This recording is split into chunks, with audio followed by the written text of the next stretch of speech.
I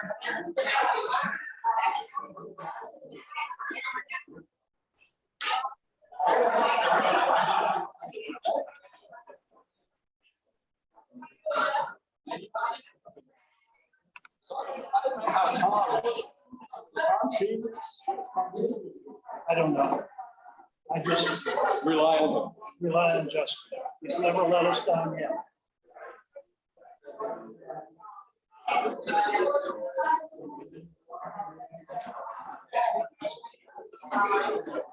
Okay, if I could have everybody's attention, please.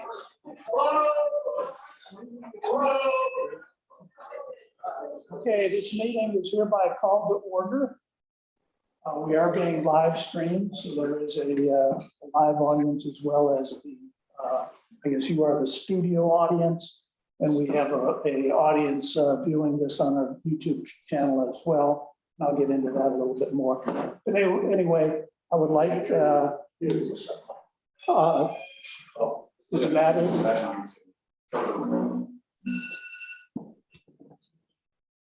Okay. How's that? Okay.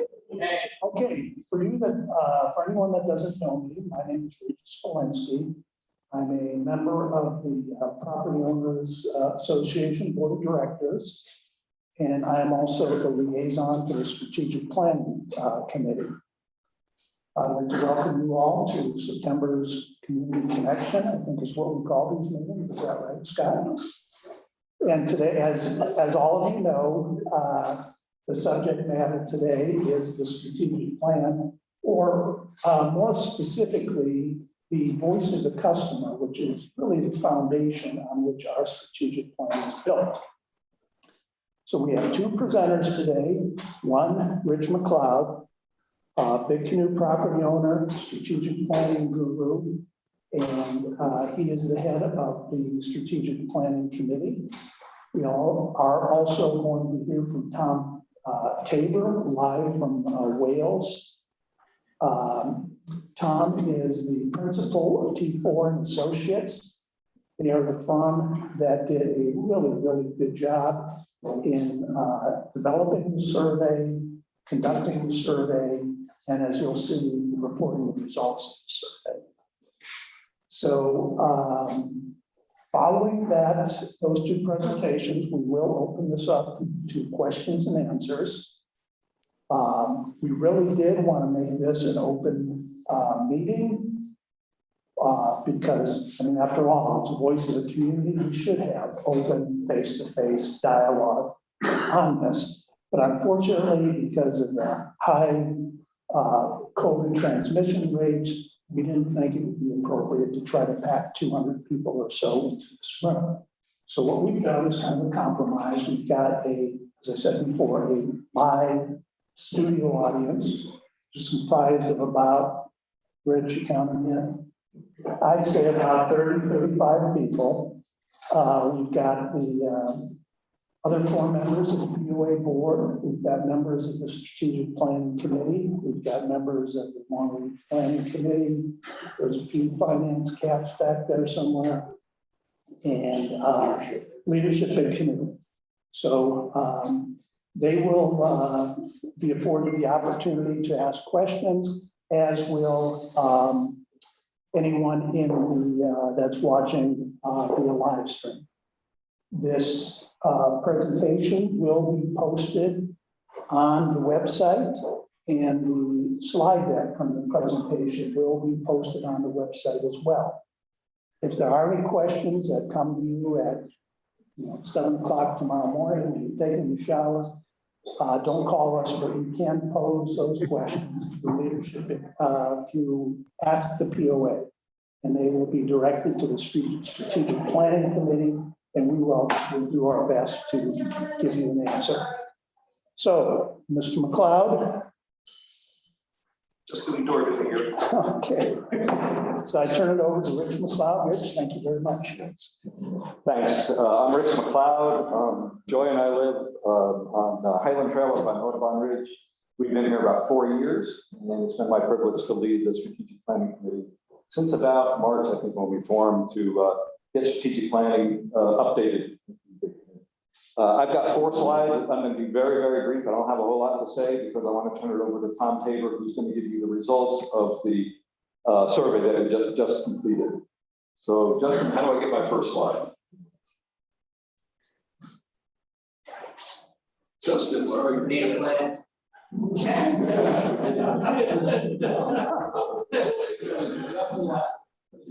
Hopefully, the technology is There you go. There we go. The technology is amazing. Tom Tabor, who is the founder, the CEO of Q4 Associates, who did the study, he's actually in Wales right now. He's getting married, and his wife is in Wales, and getting her over as a citizen during this difficult COVID time has been challenging. So he's spending half his time in Wales and half his time here. So he's actually going to be presenting the results of the survey live from Wales. But I wanted to just give you an update as to where we are in the process and make sure you can see where what we're going to do today fits into the overall process. If you came here to learn about what the strategic plan is for Big Canoe, you'll be very disappointed. As Mark and Lavina said, what we've got today is batter. We don't have the cake ready yet. So not the batter, but not the cake. So our charter was originally to do 3 things: develop a vision statement, a revised vision statement. We've had a vision statement, but we're coming up on the 50th anniversary. The strategy behind the Big Canoe and what we are and how we do it was basically a builder strategy. And now going forward, it's going to be a property owner strategy. So let's revise the vision statement. And really, we're looking at it from the perspective of what do we want to be 10 to 20 years from now, so we can develop a strategy to get there. And the most important part of that is to get the voice of the community. We don't want to have 20 or 10 guys sitting around in a room saying, gee, what do you think the vision ought to be? So we said, let's get as much input from the community as we can possibly get. And, you know, the ideal thing would be to go to every individual and interview them and say, what do you think? Well, that would take months and months and cost tens of thousands of dollars, so it's just not practical. So what we've done is we formed a couple of focus groups, and Tom and his team came in and asked those people a bunch of questions. We had telephone interviews with about 25 or 30 people to get some more detailed information. But the core, the base of this voice of the community is a web-based community-wide survey, which we completed just a week or so ago. And so the T4 Associates conducted that. They're professionals. They really know what they're doing and how to do it. And they've analyzed it, and they are going to be presenting the results to us today. The next step after we develop the vision statements, to develop the high-level strategic objectives. Our group will be doing that in the next 2 to 3 weeks. We couldn't do anything until we got the voice of the community. Kind of makes sense. And then the actual development of the strategic planning process will take place after that. And that's done at a different level. But what our group is doing is just developing the process by which that will be done. And what does that mean? Well, there are some tools that we're going to say everybody in Big Canoe that does a strategic plan should use the same tools so that we have consistency. So that's things like a SWOT analysis, confrontation matrix, conjoint analysis, all these consulting terms. But we'll be developing the tools, we'll be developing the templates, and then we will be recommending who really owns the process that will get done. But the reason we're doing this is strategic planning is really nothing more than a context for decision making.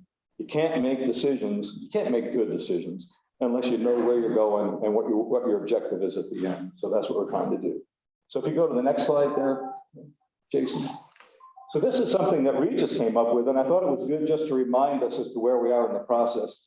We're starting with the voice of the community, and the voice of the community drives the mission, the vision, and the value statements. So that's what our team is working on now that the voice of the community is done. And I got to tell you, our team has been really anxious to get going on this stuff, waiting for the voice of the community.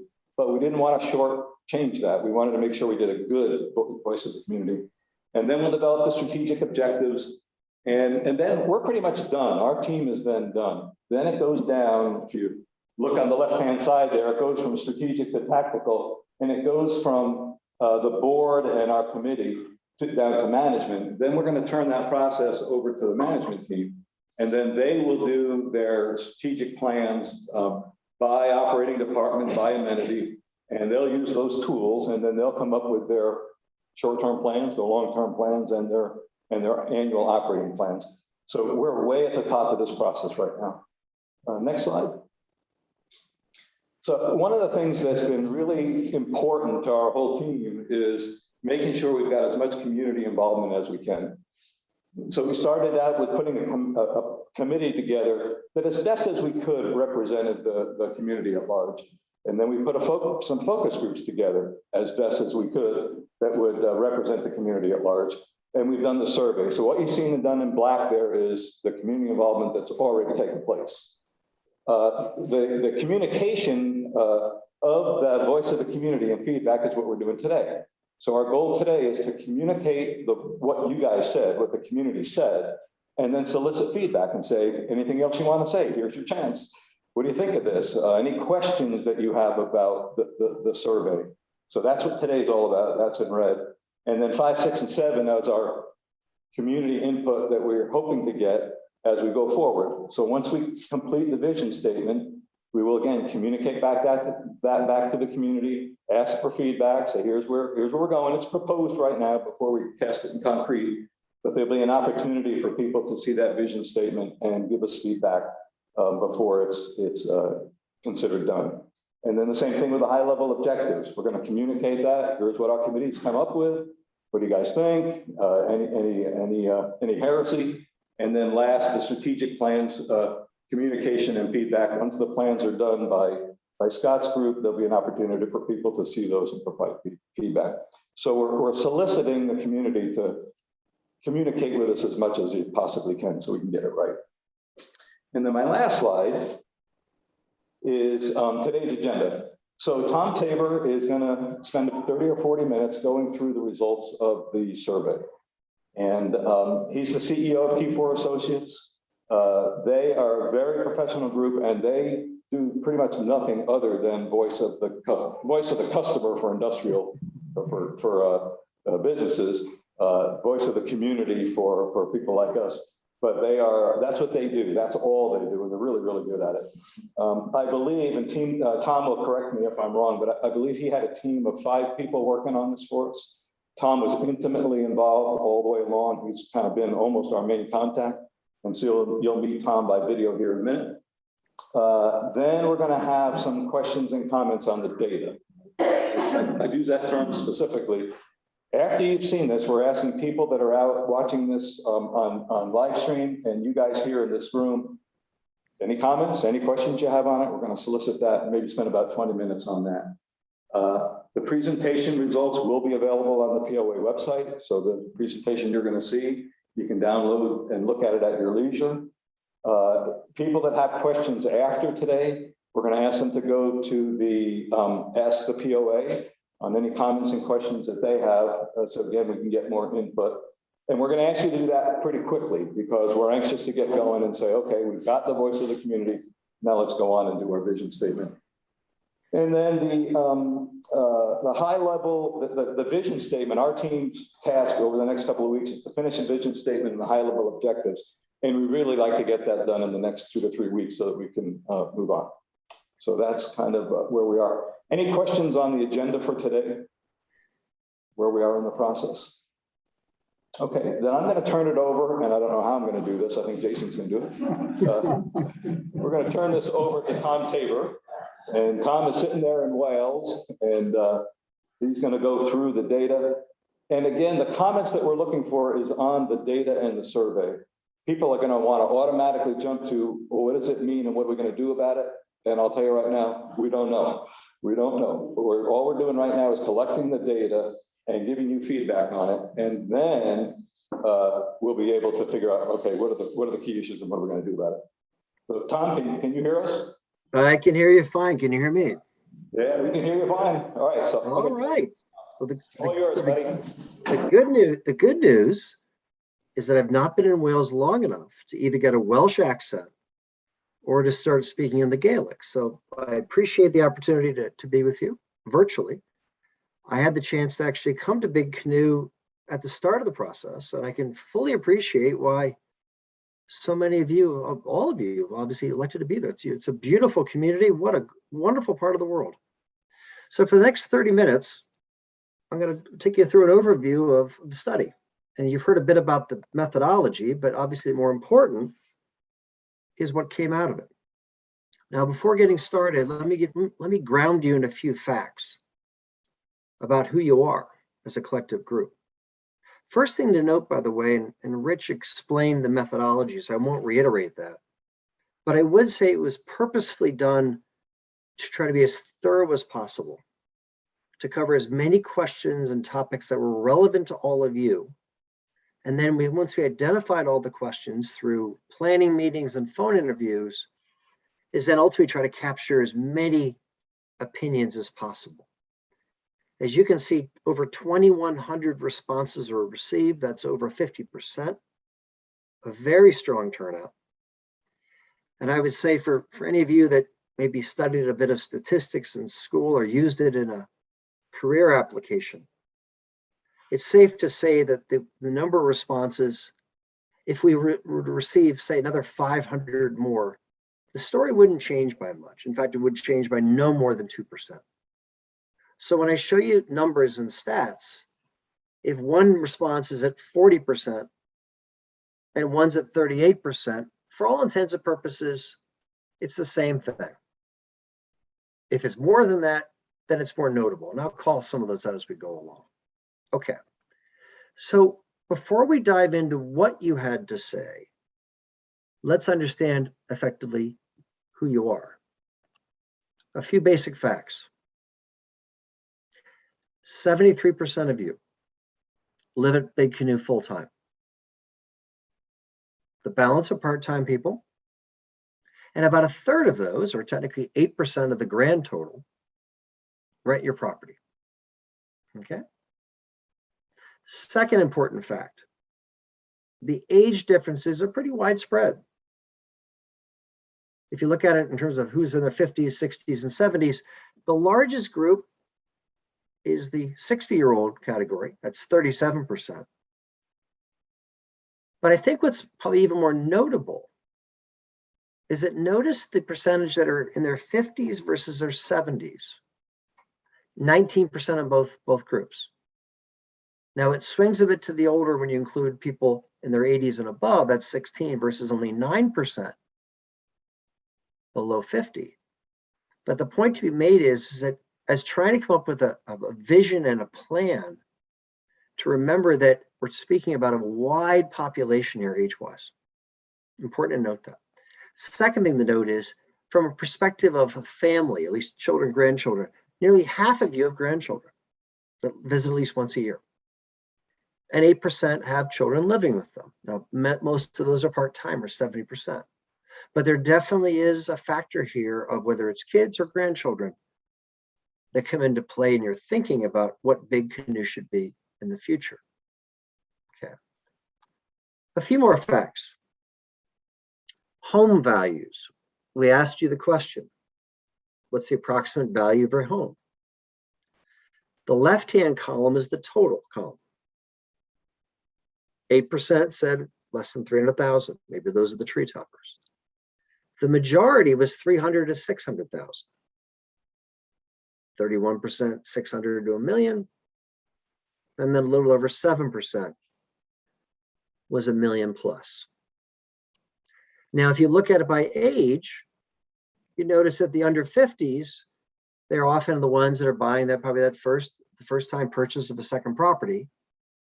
But once you get into your 50s, 60s, 70s, and above, the data doesn't change much.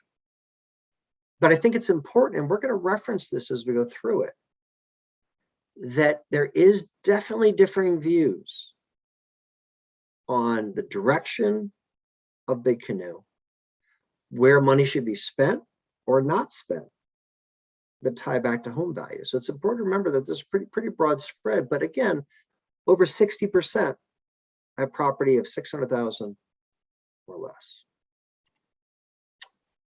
Now, most of you are aware there's been a pretty sizable influx of recent purchasers. Here's what the data showed. People that have been there less than 3 years, essentially during the COVID period, a little more, 31% of the total population. 3 to 5 years, 19%, 16%, 6 to 10, and over 10 years, 34%. Why do I call this out? Because what I thought was notable was, notice how large the population of recent arrivals are versus the people that are there for more than 10 years. 31 versus 34. And what you're going to find as we go through this is, depending on how long you've been a big canoe, in many cases, your views of the world and where the direction do change. But it's important to note, again, that there's a pretty substantial new population. And when you look at the age breakdown of this newer population, it's a pretty broad mix. It's basically people in their 60s, 50s, and some below. So a broad mix. But again, what you're seeing here, what I have picked up is that quite a disparity, whether it's age or number of years living here, etc. The last thing to make note of, rental properties. How many are there? Or how many people responded that they rent? And who are they? In the opening, I told you that 74% are full-time and the balance are part-time. Roughly 8%, about 176 respondents, but 8% of this population rent their properties to some extent. Of that 8%, about half are recent owners, and about half rented prior to purchasing their property. So the rental activity definitely is something that is pretty pronounced, but it's more, I wouldn't say it's a newer phenomenon, but it's definitely something that appears to have increased over time, or increased more recently, I should say. So, okay. So that's kind of the facts of who you are collectively. Let's shift gears and talk about how you see the world of Big Canoe and where do you see it going. You may remember this opening question. What caused you to move to Big Canoe in the first place? And you were given the chance to check as many of these as was appropriate. 92%, almost all of you said something about the natural beauty and the fact that you're in the mountains. Amenities, 64. Sense of safety and security, 63. Next group down, seclusion, privacy, and activities and things to do, 57 and 55. And you can see the lesser ones as well. To me, this slide is a really important slide because this is why you came here. And when we asked you, essentially, we asked the question, essentially, how happy were you with your current experience at Big Canoe? More often than not, the feedback was pretty favorable. But I think as you think about the next 40 years, it probably needs to reflect for all of you why you came originally. So beauty, amenities, safety, seclusion, activities. Okay, all right. Now, knowing this voice of the community was meant for strategic planning purposes, if you recall, we asked a number of questions that were kind of a little more high level, more kind of a 10,000 feet versus specifics. Let me remind you what those were. So we basically presented 7, I call them aspirational statements, and asked you to judge, or at least weigh in. One of them was, keep Big Canoe, the infrastructure, as a mountain community, keep it updated, keep it current. We then gave an alternative view, which is, hey, let's make it more like a resort. 5-star amenities, a hotel, world-class dining, etc. Number 3, we brought up the mention of, should we be more focused on community, more gathering places, more activities? Number 4, should we go beyond just maintaining our amenities and really look to upgrade them, investing in better and nicer amenities and services? Number 5, should we become more family friendly? More things to do for kids and grandchildren. Number 6, be more sustainable. be more environmentally friendly. And lastly, should we evolve Big Canoe to be more of a private community, restricting the use of short-term rentals and eliminating the access to amenities? Now, when we presented these 7 statements, it wasn't pick your favorite and forget all others. Each was, you could kind of essentially weigh in on each of these. So you'll see in a minute, in many cases, you weighed in favorably on a number of these, or you disagreed with a few of these, as you'll see. So we're going to go through each of these one by one, and then we're going to dovetail and segue from the big picture question to some specific things that fall under it. Opening of the 7, the opening one. Preserve Big Canoe, keep the existing infrastructure updated and current. This was, fortunately, without a doubt, pretty unified views here. Nearly 100% were in favor of this, strongly or somewhat agree. Not a big surprise considering why you came here. Okay, so that's definitely a stamp in the right direction. Alternatively, should we become more like a resort, hotel, first-class dining, etc., encouraging non-property owners as a source of revenue? 69% strongly disagree, another 14% somewhat disagree. So over 80% very strongly opinionated, don't go there. Not at all. If there was any audience that had any interest at all in this, it was typically probably the youngest group and part-timers. But their views were vastly overstated by people who are pretty strong in disagreement. Okay, so those are the 2 that kind of, I call them bookended the view. Keep it as it is, I continue upgrading it, and drastically do an overhaul. Let's look at the rest, which are a little more differing views. On the matter of should we strengthen the sense of community by creating more gathering places, offering more activities. This was one where for a number of people, it resonated. In fact, overall, 58% were receptive to this idea. 31% neutral. Very few disagreed. So there wasn't a dissenting camp, maybe a few, 11%. But in many cases, it's either, yeah, it's important to me, or I can go along with it. It's neutral. Now, here's what's a little more interesting, I thought, was notice how it changes by number of years of ownership. The newest purchasers or homeowners were most in favor of this, 65%. And over time, the number diminished to 53. Now, maybe this is because as you're Big Canoe longer, you settle in, you develop your own little sense of community, and the need to really work it.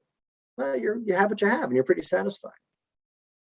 But I think it's important to note that for newer people coming in, it's definitely something that's pretty top of mind and very important, which reinforces that the sense of community many of you have created, and there really seems to be a strong feeling here, definitely needs to permeate going forward. Okay. So when we think about a community, we think about a few things that are, to many people, kind of central to that community. And one of them is the clubhouse. You might have remembered these questions. How important is the clubhouse facility to life at Big Canoe?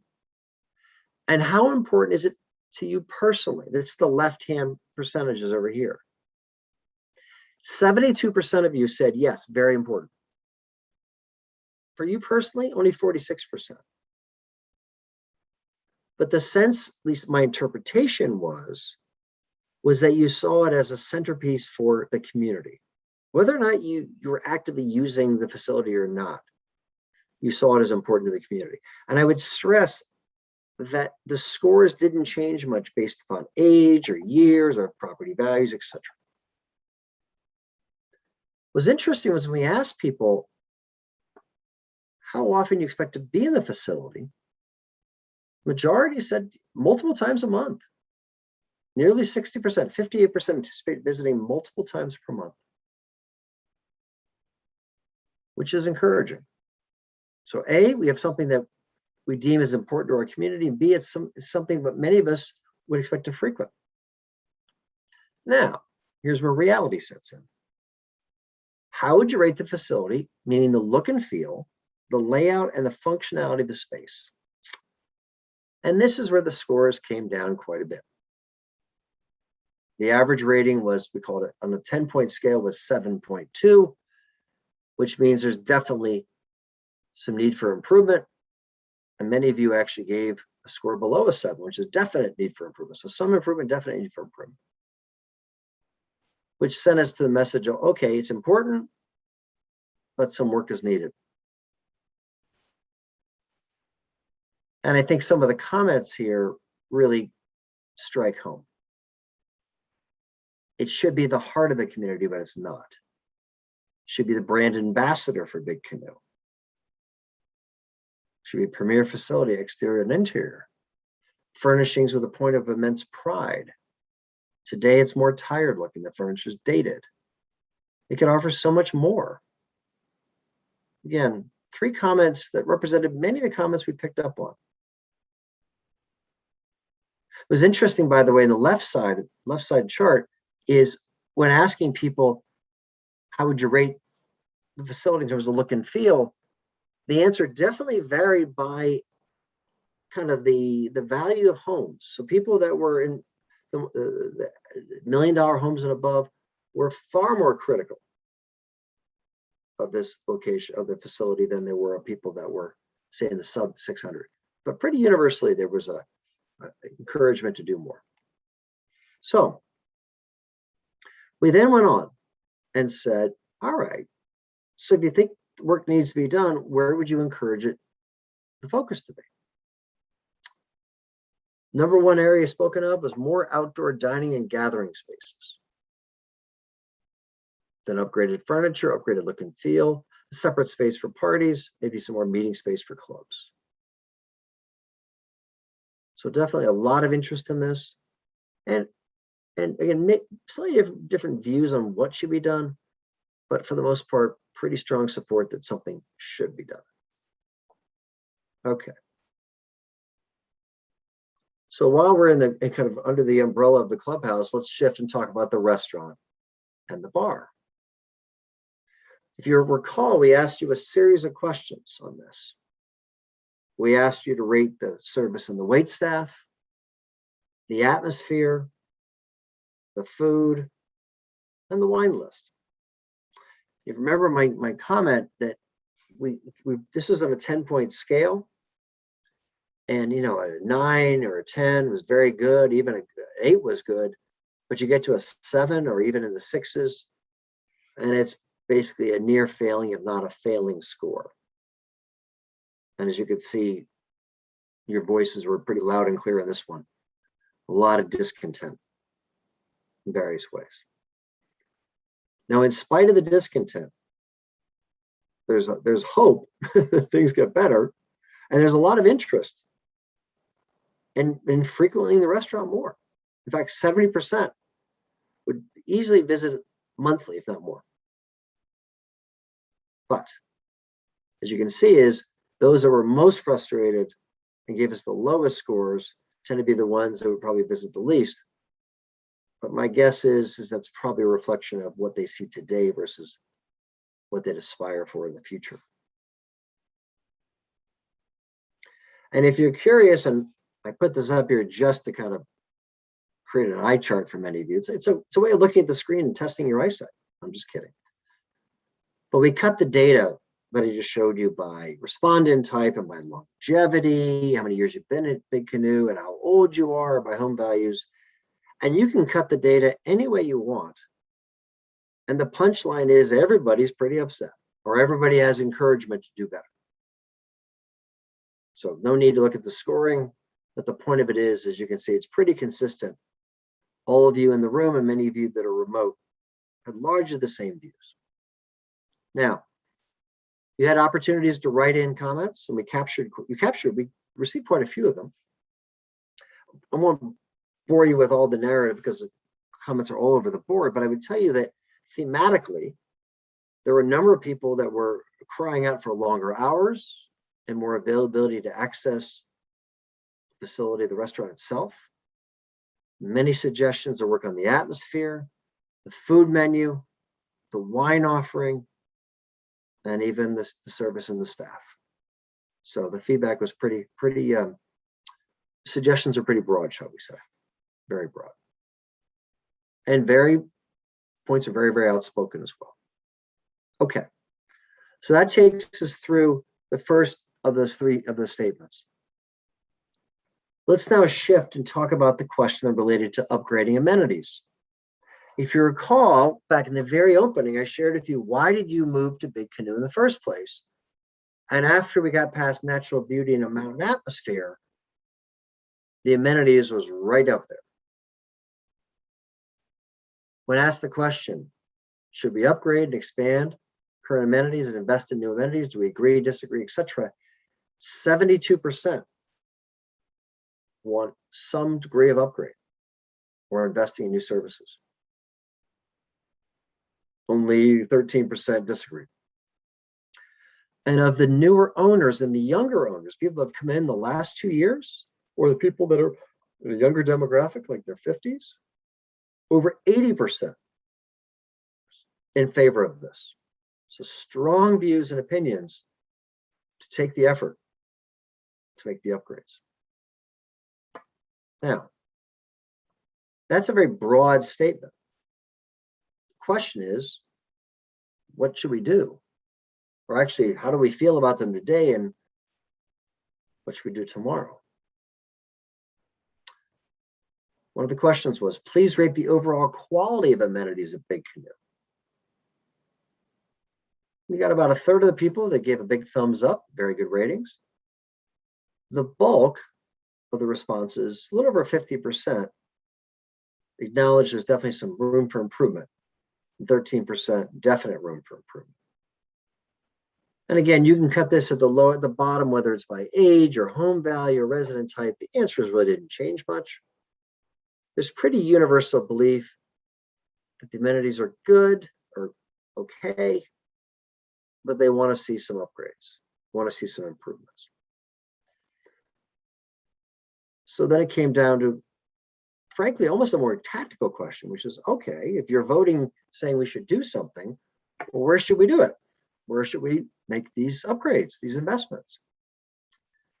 So we gave you a list of, what is it, 3, 6, it was about 12 or so, 12 existing amenities / services. And we asked you to tell us how important it would be to make an upgrade to this facility. So the green says extremely important, a 9 or 10. The yellow is important, 8 or 7, and then you pare down from there. So what rose to the top? As you can see here, post office, trash facility, and the restaurant and bar in the clubhouse, the 3 strongest. Hiking trails, marina, golf course, wellness center, all kind of came in, and even the beach club came in that second group. And then the clubhouse facility, the pool, and tennis and pickleball came in as low. But again, quite a range of amenities where there is encouragement to do more. There wasn't one that stood out and others said, oh, that's just fine. There's quite a few. So having so many favorable votes on doing so many things, then the question was, all right, what's most urgent? So you've kind of narrowed the pool here, narrowed the choices. So what's your vote? So we asked you to kind of essentially pick of all those, and which one you rank first. So universally, post office was pretty much number 1. Restaurant was number 2. Golf course was right up there with every demographic group except for people 50s and below, which is where their vote was the Beach Club. Probably because there's more of a family spin on this one. But you can see whether it's by age group, by ownership, or by value, there was some shifting between votes 1 and 2, or 2 and 3. But a pretty consistent view of what should be at the top of the list. Okay. I did say that, so the one thing that did catch our attention was, yeah, the under the 50s and younger that the Beach Club rose up. Wasn't much for the older members of the community, but for the younger group, which is an important group. It's definitely an area where there's a lot of growth. That was something that was high on the list, so to speak. Okay. The other side of this was we also introduced new services and new amenities. We asked you about a maintenance or handyman service, a general store, a second restaurant, coffee, ice cream shop, entertainment venue, medical facility, space for parties, even skeet shooting and indoor pickleball. We're showing you here in this chart those that said you were very interested and somewhat interested. So there are a few that definitely rose to the top. Maintenance and handyman services, great interest, a huge thumbs up on that. A general store right up there. Another restaurant, also high on the list as a very interested group. Coffee, ice cream shop, followed by an entertainment venue. So again, some pretty consistent views of what surfaced. If we look at it by age, the story does change here a bit. Notice, look at it by age group. People in their 50s and younger, general store and restaurant, which that runs pretty consistent. But their interest is in more of a coffee shop, ice cream shop. That also overlaps with people who have only been here for 3 or less years, but even 3 to 10. Interest in maintenance services tend to be with people a bit older, definitely full-timers. So if you're living at Big Canoe full-time, I'd probably, particularly in a COVID world, may have been difficult to have people come out and do maintenance work or handyman work. Wonderful idea. If anybody's an entrepreneur in the group, there may be a business opportunity here. But you can see again, it's a pretty short list when you really work through this as to where the focus could be, should be over the next few years. Okay. All right. On the matter of should we become more family friendly? Should there be more amenities for children and grandchildren? This is an interesting one.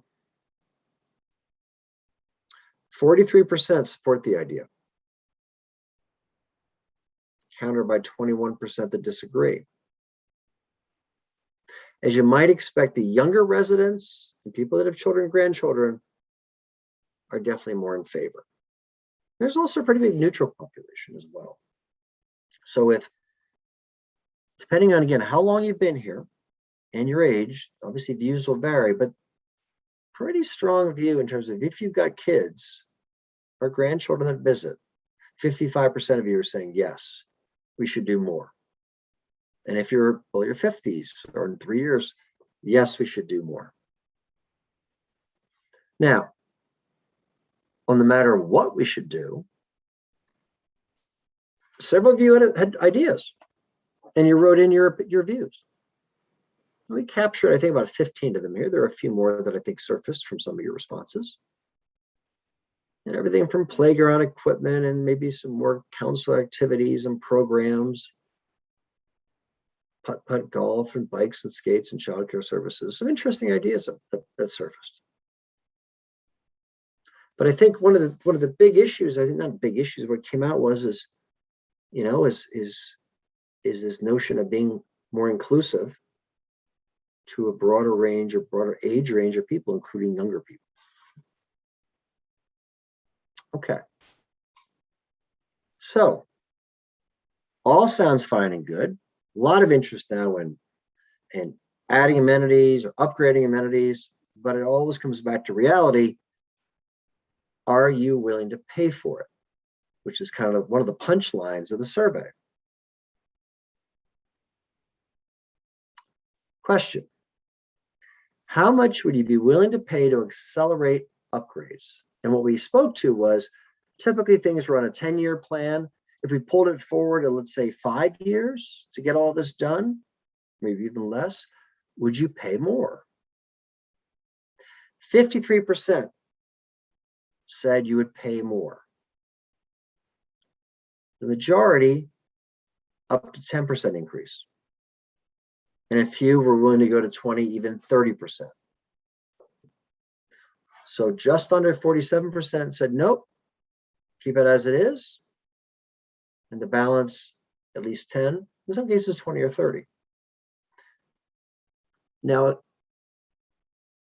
you'll notice the biggest difference came in the value of people's homes. Those in homes 600,000 or less were a little closer to watching their wallet and less inclined to want to spend the additional, what is it, 30 a month or $35 a month, give or take. But as you get into 600,000 to a million, well over a million, the views swing pretty sharply towards spending even more. Again, by age group is there some variation, etc. But again, in the aggregate, if you had to kind of just use a popular vote versus trying to segment by groups, etc., demographics, a little over half said they'd be willing to do it. Okay, key point. Now a related question.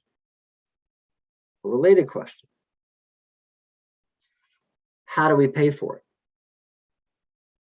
Should we do it by money out of our wallet or should we borrow? What is your view towards funding the upgrades via borrowing? 45% favorable, 33% opposed, and 22% either neutral or probably haven't really thought about it well enough.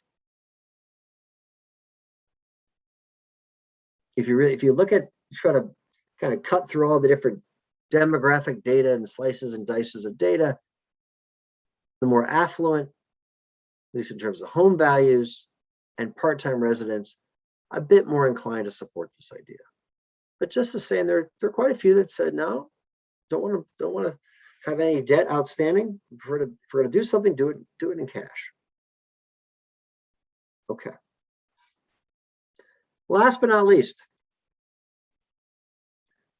talk about people's views towards rental properties. This is probably the most polarizing issue in the survey, as I get the impression it's one of the most polarizing issues around Big Canoe. Question: evolve Big Canoe to be more of a private community, restrict the use of short-term rentals, and eliminate access to amenities by non-residents. 55% are in favor of this, but 33% disagree. So very differing views, but when you cut it by some of the different demographic cuts, then you begin to see how the percent disagree goes up even higher. The idea is least popular with younger owners, and as you might expect, part-time residents. So if you're someone in their 50s or below, chances are it's probably a coin flip. In fact, actually more are in disagreement of this. In many cases, because a number of you either currently rent or maybe have considered it or rented when you came in. But it's something that there's very strong views and opinions going both ways. And so while there may be some outspoken about some of the frustrations with rentals, there's quite a big, call it a voting block, that would be very in disagreement to any sort of restriction. Now, when we ask the question, To those that were opposed or were neutral, this is important, by the way. If you said, I'm frustrated, I'm angered, etc., why? These are the answers. 70% of you said lack of courtesy, just to residents and staff. Overcrowding, 65%. Lack of pride in the community, 63. Noise levels, 59. Lack of a sense of safety, 58. So again, a wide range of views. And I think what's interesting is that what comes up here is there's an underlying feeling about wanting to preserve a good community, which to me involves courtesy and pride, which is the first and third. Lack of a sense of safety, 58%. Remember, one of the top reasons many of you came to Big Canoe was a sense of safety. And whether it's real or perceived, renters begin to knock that down a bit. Important messages from those that have the concern about it. But as I said to you, the views are really contrasting, and the opinions and the reasons for the opinions, you know, there's two sides of the argument here, as you're going to see as you read these quotes. Rentals are key to the success of Big Canoe. I rented, fell in love, and bought a home. We would not continue to stay if it were not able to be a short-term rent. We love Big Canoe, but it's pricey without income. We made the decision to purchase our home with the option to rent it out on a short, long-term basis. So it was a deciding factor. The views against many kind of reflect what I just showed you in the previous slide. Not respecting the community, throwing trash, not having a sense of community, not showing the safety issues, a range of things. So again, a broad view. A broad view. But here is something you do agree on, which is the question is, how effective is Big Canoe at enforcing the rules and regulations that apply to renters? 60% of all of you gave it a failing score. Absolutely some views that more could be done, but relatively few. It was 22% thought what was being done was very effective, either highly effective or effective. But more often than not, suggestions about more could be done, more should be done. Okay, all right. So I've gone through a fair amount of content in about 35 minutes. But let me just summarize, and I know it's a lot to take in. It's like drinking from a fire hose sometimes. So let me summarize about a half a dozen points that, at least to us, kind of resonated. Important to remember that a sizable population of Big Canoe own property less than 600,000. 63% of you own a property less than 600,000. Only 8% own homes over $1 million. So a good lion's share, 600 below. You've got a very sizable influx of new residents, almost as much as people have been here more than 10 years. 31 versus 34. So keep that in mind. You've got wide difference in terms of how long you've been here, as well as age ranges. 28%, 50s and below, 35%, 70s and above. It's not a perfect bell curve, but we do have to take into account different people at different stages of their lives with different family dynamics. And again, nearly half have at least have grandchildren that visit, and 8% have got kids under the age of 18. Okay. Key findings. As I mentioned in the opening, you came here for multiple reasons. Number one, no debate. Number one, by far, natural beauty and the fact that Big Canoes in the mountains. The amenities and a sense of safety and security were the top three. As a vision statement is created, as a direction is defined, it would seem to make sense that some of those would be foundational elements to be carried forward. Of the aspirational statements that we reviewed, for the most part, they were pretty favorably received, either favorable or at least neutral.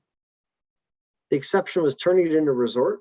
There weren't too many of you that wanted a hotel on property, and a good number that were sensitive about restricting short-term rentals. Community is important overall. 58% agree with this. And you saw the clubhouse as a cornerstone. But you also were pretty honest in your opinions and felt that the current clubhouse, the facility itself, fell pretty short. And wish it had a better look and feel to it. And likewise, the restaurant and bar was also widely criticized. I mean, it's in the simple statement that people are looking for kind of a complete overhaul to what we have today. On the matter of amenities, again, majority are in favor, 72% agree. Very even more pronounced with people that have moved in recently and younger, 80%. But even some of the older residents still in favor. So however you want to cut it, definitely there's a pretty strong consensus to make some upgrades. And it fell into the as categories we talked about: post office, clubhouse, restaurant and bar, golf course. And then we had the trash facility, the wellness center, marina, and the beach, particularly for people under 50s. Those current amenities we upgraded, balanced with some new ones: maintenance service, general store, a second restaurant. So not just opening one, but getting two open. And finally, coffee and ice cream shop.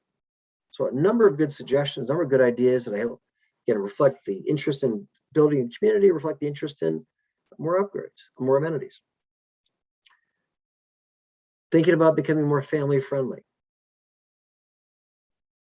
In support, particularly younger, newer residents, 49% agree. But there were some opposition. So you've got a camp here that sees it. I'm going to put some words out there, maybe a little more in a retirement context, but probably far more that see this as being desired to be a little more open, more family friendly. We then threw the reality check question at you, which is, okay, you want it all, but you want to pay for it. 53% said, yes, I'm willing to pay more. There were differing views by home value. If your home was 600,000 or less, 48% were willing to pay more. If your property is 600,000 or more, 61%. So again, it did get split by home value, but in the aggregate, a little more than 50% voted yes. And majority were voting for 10%. About 18% that want to go a bit more, but definitely at least 10% on the monthly POA. The last two items is we talked about rental properties. And as I mentioned, that was probably the most polarizing. You got 53% that are in favor of it, 33% opposed. But I think it's really important to appreciate that depending on your age and the number of years you've lived a big canoe, your views vary notably. The opposition was greatest with new property owners and people 50s and below. 42 to 49% disagree. The one thing you did all agree with was that more can be done to enforce rules and regulations towards rentals. 60% agreed. Last point to make. While we didn't really address safety and security directly in the study, it's important to remember this is definitely a key reason why many of you moved to Big Canoe, and just reiterating the importance probably of keeping that in your line of sight as you set the future vision for your community. And with that, that is it. So I will, at this point, I will stop speaking. And I guess Rich or Regis to come back up and maybe facilitate some questions and answers. So. Okay, well, thank you very much, Tom. I think that really is a very complete, comprehensive, and really top-notch job on conducting the survey, developing the survey and reporting the results certainly gives us a lot to think about as a committee, as a board, and as a community as to where we're going to go. So with that, I would just like to open this meeting up to your questions and comments. We would, because of the way we are live streaming this, the protocol will be that you will ask a question. I will repeat it into the microphone so it can be heard by the audience on YouTube. So, anyone have any questions, comments, observations? Yes. My question is regarding the clubhouse and the responses about the clubhouse, the food, the service, et cetera. When I was completing my survey, what went through my mind was how I was judging it that day and how I might answer those questions a year and a half ago were completely different. Because of all the changes with COVID, the staffing shortages, et cetera. Was any of that considered or taken into consideration when these questions were done, which I'm assuming weren't? Okay. Yeah. Assuming they're not, but I just want to address that because I think probably for many of us, we all might have felt the same way. Yeah, Tom, the question here is, I'll try to succinctly summarize it, is I remember. It's specifically with questions related to the clubhouse. The ratings may vary, as the property owner pointed out today, as opposed to a year and a half ago. And I guess the same it's probably most pronounced with the clubhouse. But the question is, the specific question is, that was the observation. The question is, was there any attempt to make a adjust for that or to recognize that in the survey or in the analysis of the results? Yeah, it's a good point. And actually, when we originally wrote some of those questions around the clubhouse, there's questions about how often you use it, et cetera. We actually asked those questions in the past tense. And then we recognized that depending on how you were affected by COVID, affected those answers. So there was an appreciation that COVID may have influenced some of this. And that's why we asked some of the questions in the future tense. But to your point, there was no specific cuts of data based upon COVID related. It was too difficult of an element to put in the mix of things. So that's in short the answer. So Did that answer your question? It does. It's still, I think it's just. It's something we need to, right. I think it's a very, very good question. And I want to remind everybody that this is one set of data that we're using to make decisions, but it's not the only.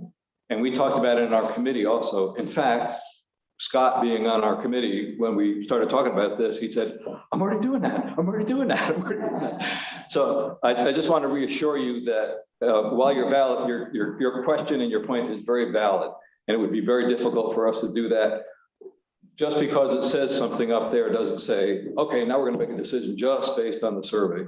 And that's why we want to have this give and take back and forth with the community as we go forward in the next couple of weeks. But it's a very valid point, and I appreciate your comment. But I think that restaurants all over the country are having the same service problems. Just being in Chicago, it was very bad service at a couple of restaurants that are very highly rated. So we are in the same bucket in this COVID environment. Right, and it was just pointed out for those that perhaps couldn't hear that, Bob Littell from the board mentioned that the service issues in restaurants are pretty much universal. Bob mentioned he was just in Chicago and ran into some service issues with some of the restaurants that he visited, and knowing Bob, they're first-rate 5-star restaurants. So, and I don't mean to make light of a serious issue, because I think anyone that is at all in touch with the news or the media understands that this is this problem by no means is localized to Big Canoe. Yes, Jean, and it probably would be a good idea to identify yourself and I'm Gene Morgia, at Lot 7032, been here about 4 years. My question is, the demographics of what we saw were of the response. How does that match against the overall demographics? So my question is, did more of the younger people respond, more of the older people respond? Did it skew numbers based on responses? You know, Gene, okay, the question is, we obviously had a 53% response rate to the surveys that were sent out. So while that is a very good response, and as Tom pointed out, it was statistically significant. The specific question was, how does it relate? How does that possibly skew the demographics? Does it represent? Is it representative of the demographics of the community as a whole? And I don't know, you know, Tom, that's a really good question. And I'd like to throw that back to the board or to Scott. What was the response rate on the demographic questionnaire that we did? Yeah, the census. As I recall, it was around the same. I think we got about 2,000. Go ahead, Amy.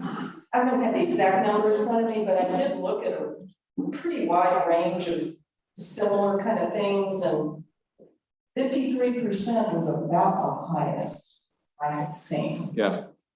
So, the only reason I bring that up is because the answer to your question is, honestly, I don't think we know. Yeah, I don't think we know. But I don't think think we know what the demographics is any more accurately, because if 50% of the people gave a response to the demographic study and we got 53%, who knows? Don't really know. Got to be honest. Tom, do you have an opinion on that? Yeah, I mean, the point of statistical significance is if we were to have heard from 500 more people, the answers would not change that much, but plus or minus 2%. So I think between the consistency of the previous demographic surveys with this and also just kind of doing the statistical math, these answers should be pretty representative as a belief, plus or minus a little percentage point or two. Yes, sir. Yeah, excuse me, my name is Bill Thurber, lot number 775, and I'm here as a member of the Finance Committee. I just wanted to pick up on the clubhouse question. I've been around Big Canoe since 2007, and we've done surveys before about satisfaction in clubhouse way pre-COVID. So I think we have to be careful about laying off a lot of the problems in the clubhouse on the COVID environment. We've had a lot of issues in the clubhouse way before this, both in terms of service levels, customer satisfaction, and the like. So I just think it's unfair to say, let's blame it on COVID when we had a lot of these problems. I understand, I'm more looking on the side of like the opening up and the hours and the things activities that used to go on here beforehand, prior than it has now. I know we're gradually getting back to that, but that was more my issue. I realized that the problems with service beforehand, it's just more of the availability, maybe, which is other clubhouse. Okay, I'll try to summarize it. Good exchange. That's why we brought you all together. Bill Thurber, a member of the Finance Committee, pointed out that going back in the pre-COVID days, satisfaction with the clubhouse was really not all that high. And Bill's point was that we really shouldn't blame things on COVID as a member of the board, and as I know Scott, our general manager, we certainly don't. We know we have to do better. And then it was also pointed out, and I'm sorry, we did not get your name initially. Kate Ross. Kate Ross. Okay, Kate pointed out that a lot of things that certain property owners, or possibly a number of property owners, are not happy with is the restrictions and hours and things like that were brought on by COVID. So both are very valid points. Just let me, just one other comment to put it all in context. Don't forget, this is for a strategic plan. right? This is not to say why it was bad or why it's good or what we're going to do right now to make it better or what we're going to do next week to make it better. It's looking at the higher level strategic issues. What I got out of the survey is that the clubhouse is important. We need to upgrade it. I don't know what that means yet, but it seems like outdoor and taking advantage of the view of our lake is high on the priority. So that will be a strategic issue that we'll address. But the tactical issues of where we are now versus where we were versus, you know, what it could be, that wasn't the purpose of the survey. I'm sure we're going to have this discussion again in another couple of months when we do come out with high level strategic objectives, but that wasn't the purpose of the survey itself. Does that make sense? Do we have any questions that have come in from our YouTube audience? Two, okay.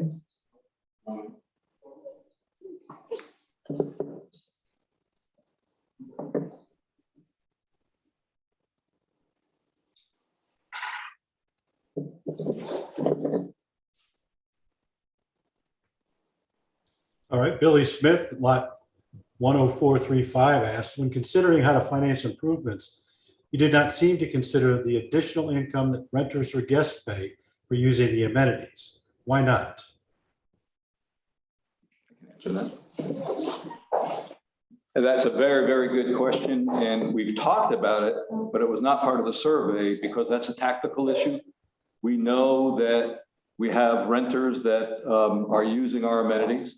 That's a question that will be addressed sometime in the future. How do we do it? All we're trying to identify now are what the issues are. So while the survey itself didn't specifically ask that question, it's certainly a fair game for discussion going forward on what should, and I'm not going to say one way or the other because I don't know, should or could the renters pay more for these amenities? Right now they do. You know, I mean, I work at the marina, and if you're a resident, you're paying $30 an hour for your pontoon boats. And if you're a guest, if you're a renter, you're paying 75, and that's going to even go up higher.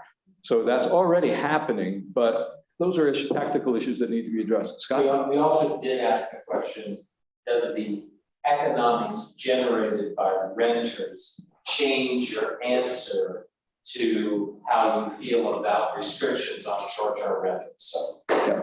Okay, so I hope that answers the question. In case Scott's response wasn't heard on wasn't picked up on mics for the viewers, we did ask another question relative to renters, and that was, does the income generated by the renters for the use of amenities, does that affect your opinion as to the whole renter question? And that answer was a pretty resounding no. All right. Want to read the second one? Tim. Yeah, that's it. Okay, Tim. Murray Atkinson from lot 5524 asks, I'm curious as to how many homeowners purchased their properties after visiting as a guest. Murray, that's a good question, and I think that is something we actually captured as part of the survey. Am I right about that, Tom? Yeah, I'm trying to remember if going back to maybe a sub-demographic point. I'll be honest with you, I have to go back and check if we actually asked the wording of that. I would tell you anecdotally. It was a pretty low percentage, but we've got the human memory bank. Exactly. Anybody want to take a bet? Right or wrong on that? This is not a 95% confidence level. Okay. I think it was like 43%. You think it's less than that? Yeah. Okay, it could be. I know the ones that rent their home, that was over 50%, but those are just the people that rent their home. So, okay, so you're gonna bet.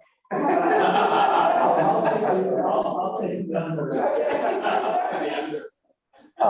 Murray, Amy seems to recall and have heard that it was somewhere in the neighborhood of 43%. My recollection is it was lower than that, but we did, I think, I'm quite sure, Tom, that we did capture that, and we will. I have to go back to that and look it up.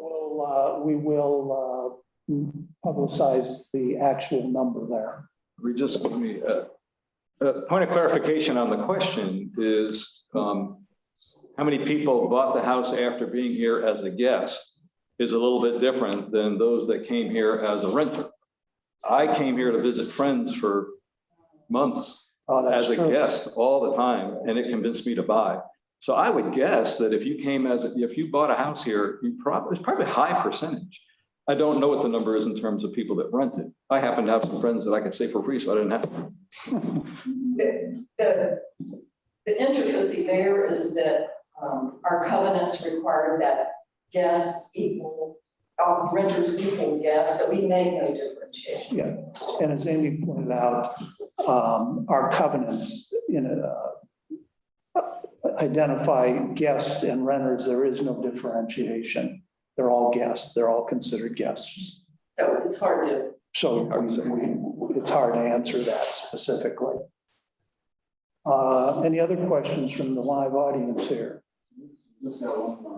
Okay, there's one more from the. All right, John Lefevre, lot 7254 asks, why not put together a committee of rental owners to discuss issues and work with the POA to make Big Canoe even better than it is? I would be happy to participate. Good idea. Okay, well, that is certainly a good idea, and that is a tactic. That is something that we might want to do to address the strategic issue that has been identified in this survey. As one of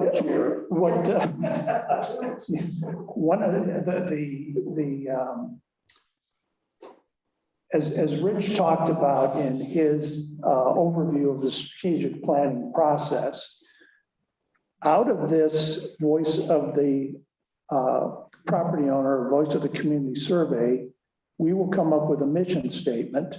We will then come up with high-level strategic objectives.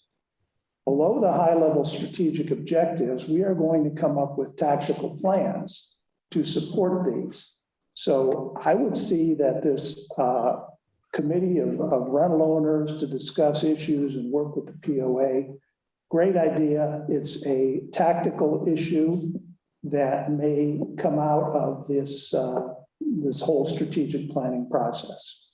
And, you know, quite frankly, it's a good idea. You don't need the strategic planning process to point us in that direction, but it is now that we, you know, as Tom had pointed out, it's an extremely polarizing idea. I think we knew it. We now have the facts and figures to substantiate that. And it certainly will be addressed as we move forward with this process.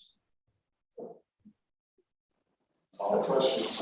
Okay, well, thank you all for your participation this evening, both those that showed up here in person and as well as those who are watching on YouTube. If there are any questions that come to mind later on, certainly submit them to Ask the POA and we will attempt to get you a prompt answer. Scott, if I may, a word from the sponsor, the new menu is in effect at the clubhouse. So if someone doesn't have any dinner plans for tonight, I think we can find a table. Okay, thank you very much. Tom, thank